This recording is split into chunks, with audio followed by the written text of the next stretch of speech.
Asia దేశాల్లో కరోనా-19 కేసులు పెరుగుతున్నాయి.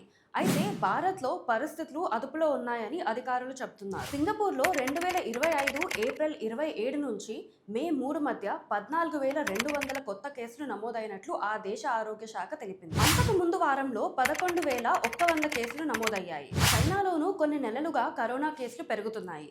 ఇవి వేగంగా పెరగడానికి ఒమిక్రాన్ వేరియంట్‌కు సబ్ వేరియంట్ అయిన JN.1 కారణమని ఆరోగ్య నిపుణులు చెబుతున్నారు. భారత ప్రభుత్వపు కేంద్ర ఆరోగ్య, కుటుంబ సంక్షేమ శాఖల లెక్కల ప్రకారం భారత్లో ప్రస్తుతం 257 కరోనా కేసులు ఉన్నాయి. ఇందులో 53 మంది బాధితులు ఒక్క ముంబైలోనే ఉన్నారు. తాజాగా ఏప్రిల్లో మొదటి కరోనా కేసు నమోదయ్యింది. అసలు ఏమిటి ఈ JN.1?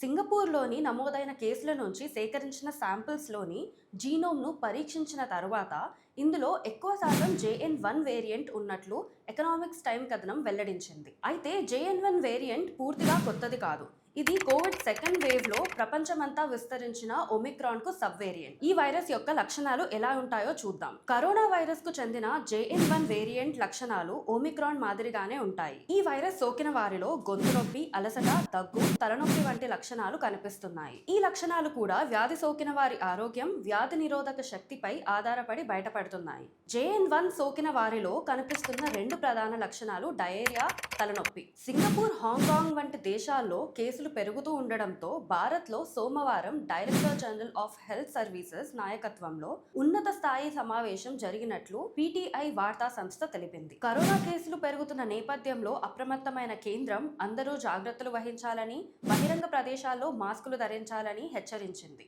మరో ఇంట్రెస్టింగ్ టాపిక్ తో మళ్ళీ కలుసుకుందాం. నేను మీ అనీషా, సైనింగ్ ఆఫ్.